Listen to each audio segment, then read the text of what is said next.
18ാമത്തെ വയസ്സിൽ വിളിച്ചോടിപ്പോയ ഞാൻ വിദ്യാഭ്യാസം ഈ ഒളിച്ചോടി എന്ന വാക്ക് കുറച്ചുകൂടെ കറക്റ്റ് ചെയ്യാം. നമ്മുടെ ഇഷ്ടപ്രകാരം കല്യാണം കഴിച്ചത് അല്ല, അങ്ങനെയല്ല ഇഷ്ടപ്രകാരം സാഹചര്യങ്ങളല്ല അങ്ങനെ ആക്കുന്നത്. അല്ല, ആ വാക്ക് അല്ലെങ്കിൽ കൂടിയും എങ്ങനെയെങ്കിലും രക്ഷപ്പെട്ടു പോകണം എന്ന് വിചാരിച്ചു അതിലൊരാളാണ് ഞാൻ.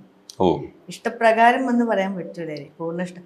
നമ്മളെ വീട്ടിലെ സാഹചര്യങ്ങളും അവസ്ഥകളും ആയിരിക്കാം ഒരു പെണ്ണിനെ മറ്റൊരു ലൈഫിലേക്ക് കൊണ്ടുപോകുന്നത്. ഈ ഒളിച്ചോട്ടം തന്നെ യഥാർത്ഥത്തിൽ ഒരു ഒളിച്ചോട്ടമായിരുന്നു. എസ്കേപ്പേഡ് എന്ന് വേണമെങ്കിൽ ഇംഗ്ലീഷിൽ പറയാം. ഈ എസ്കേപ്പേഡ് എന്ന് പറയുന്നത് ഏറ്റവും മോശമായിട്ടുള്ള എസ്കേപ്പാണ് സൂയിസൈഡ്. ഒറ്റപ്പെടലുള്ള പല ആൾക്കാർക്കും തോന്നുന്ന, ഇപ്പോൾ സൂയിസൈഡ് പ്രിവെൻഷന് വേണ്ടിയിട്ട് പല അവയർനെസ് ആൾക്കാർ നടത്താറുണ്ട്. മെൻ്റൽ ഹെൽത്ത് പ്രൊഫഷണൽസ് ആയിട്ട് ഞങ്ങളും അതെല്ലാം ക്യാമ്പയിൻ ചെയ്യാറുണ്ട്. നിങ്ങൾ ഒരാളെ വിളിച്ച് സംസാരിക്കൂ, just talk to a person. Counsellor വേണമെന്നില്ല, ഫ്രണ്ട്സിനെ വിളിച്ച് സംസാരിക്കൂ എന്നെല്ലാം ബോധം ക്രിയേറ്റ് ചെയ്യാൻ വേണ്ടിയിട്ട്, അവബോധം ക്രിയേറ്റ് ചെയ്യാൻ വേണ്ടിയിട്ട് വി ട്രൈ.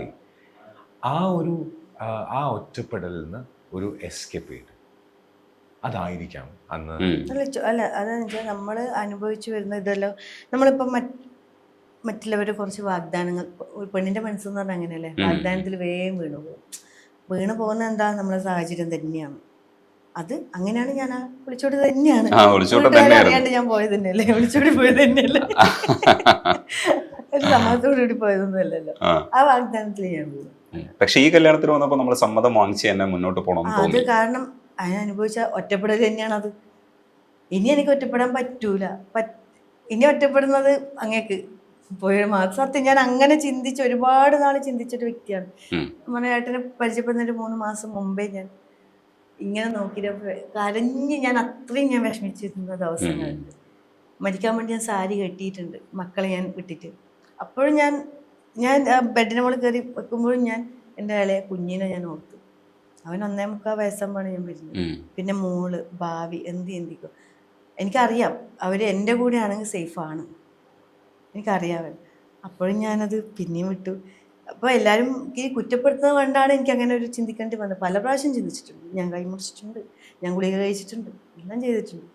അപ്പോഴും ഞാൻ ജീവിക്കണം, മക്കൾക്ക് വേണ്ടിയിട്ട് എനിക്ക് ഒരു ലൈഫ് വരുന്നുണ്ട് എന്ന് ദൈവം എൻ്റെ തലയിൽ വരച്ചത് കൊണ്ടാവാം ഞാൻ ഇപ്പോഴും ഇന്നിങ്ങനെ ഗുരുവായൂരപ്പൻ്റെ നടുവിൽ എനിക്ക് ഇതൊക്കെ എൻ്റെ സ്വപ്നമാണ്. ഇതൊക്കെ എൻ്റെ സ്വപ്നമാണ്. അതൊക്കെ യാഥാർത്ഥ്യമാക്കി തന്നു. സത്യം, ഞാൻ കല്യാണം കഴിച്ചിട്ടില്ല, ഒരു രജിസ്റ്റർ ചെയ്തിട്ടില്ല, രേഖകളില്ല, ഒന്നുമില്ല.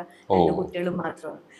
അപ്പം ഞാൻ പറഞ്ഞത് ഒരേ ഒരു കാര്യമാണ്, എനിക്ക് എൻ്റെ വീട്ടുകാരറിയണം, 4 ആളറിയാം എനിക്ക് താലി കെട്ടിയിട്ട് ഇതാണ് എൻ്റെ ഭർത്താവ് എന്ന് പറയണം.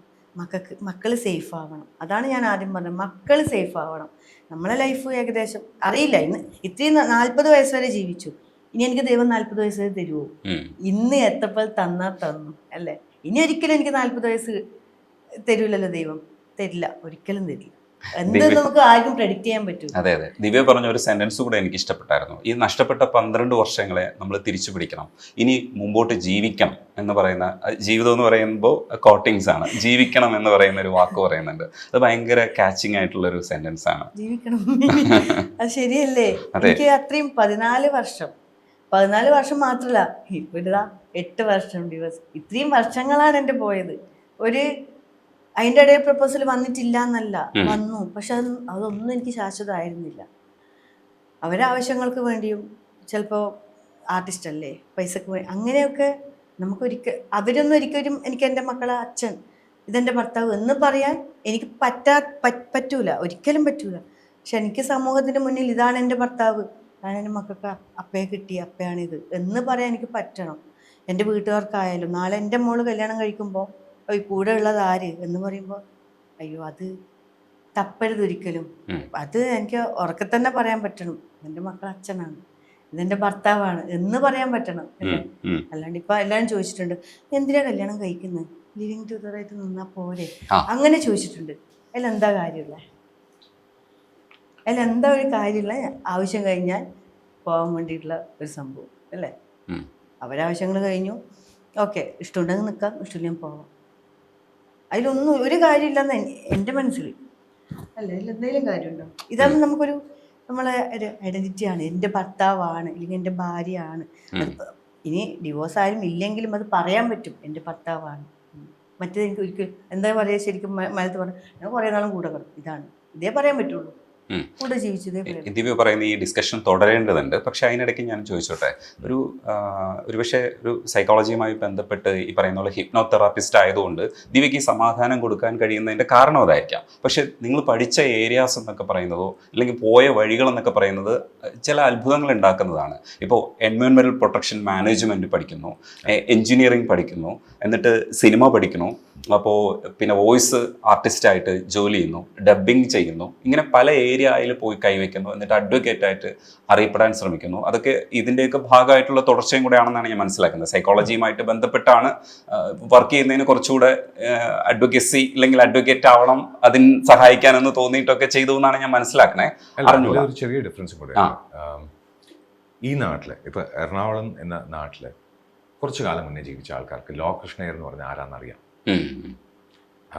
അതിനുശേഷം അദ്ദേഹത്തിൻ്റെ മകൻ വക്കീലായി, കൊച്ചിയുടെ ആദ്യത്തെ മേയറായി, AK ശേഷാദ്രി എന്ന് പറഞ്ഞാൽ എല്ലാവർക്കും അറിയാം. അതിനുശേഷം എൻ്റെ ഫാമിലിയിൽ ആരും ലോയർ ആയില്ല. സൈക്കോളജി 7ാം ക്ലാസ്സിൽ പഠിക്കുമ്പോൾ തോമസ് ജോസഫ് സാർ പറഞ്ഞ സൈക്കോളജിയുടെ 1-2 കേസസിലുള്ള ഇൻട്രസ്റ്റ് കൊണ്ട് സൈക്കോളജി പിൻകാലത്ത് പഠിച്ചു.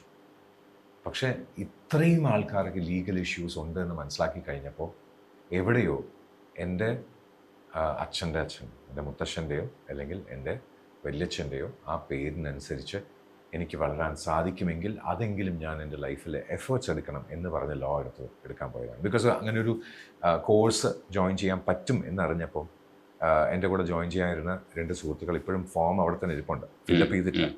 ഞാൻ കോഴ്സ് കഴിഞ്ഞ് പ്രാക്ടീസും തുടങ്ങി. സോ ആ ഒരു ചേഞ്ച് വാസ് ഒരു very thought about conscious decision. അപ്പോൾ വക്കീലാവുക എന്നുള്ളത് പ്രോബബ്ലി ഒരു ലെഗസീൻ്റെ ഭാഗമായിട്ടാണ്. സൈക്കോളജിസ്റ്റ് ആവുക എന്ന് പറഞ്ഞാൽ എൻ്റെ ഗുരു എന്നെ നയിച്ച തോമസ് ജോസഫ് സാറിന് ഇന്ന് ഞങ്ങൾ സംസാരിക്കുമ്പോഴും തോമസ് ജോസഫ് സാർ സൗദി ഉണ്ട്, അപ്പോൾ എടാ നിൻ്റെ കല്യാണം കഴിഞ്ഞോ എന്ന് സംസാരിക്കുന്ന ആ ഒരു ഫ്രണ്ട്ഷിപ്പോട് കൂടി സംസാരിക്കുന്ന എൻ്റെ സാർ, അല്ലെങ്കിൽ ഞാൻ ഒത്തിരി ആരാധിക്കുന്ന അധ്യാപക ശ്രേഷ്ഠ അവാർഡ് പ്രസിഡന്റ് മെഡൽ കിട്ടിയിട്ടുള്ള സുരേഷ് കുമാർ സാർ, കിസ്കി എന്ന് വിളിക്കുന്ന സുരേഷ് കുമാർ സാർ, സാർ എന്തൊരു സൈക്കോളജിക്കൽ ഇഷ്യൂ ഉള്ള ഏതെങ്കിലും കുട്ടികളുടെ എന്ത് ഇഷ്യൂ ഉണ്ടെങ്കിലും കൃഷ്ണ ഇങ്ങനെയൊരു സംഭവമുണ്ട് എന്ന് എന്നെ വിളിക്കാൻ കാണിക്കുന്ന ആ ധൈര്യവും, ഇതെല്ലാം എൻ്റെ ലൈഫിലെ ഓരോ വളരെ ഇമ്പോർട്ടൻ്റ് ആയിട്ടുള്ള മൊമെൻറ്റ്സാണ്. So as an engineer probably എൻ്റെ വീട് മാത്രമായിരിക്കും ഞാൻ നോക്കുന്നത്, ബട്ട് ആസ് എ സൈക്കോളജിസ്റ്റ് എനിക്ക് എല്ലാവരെയും ഹെൽപ്പ് ചെയ്യാൻ സാധിക്കും.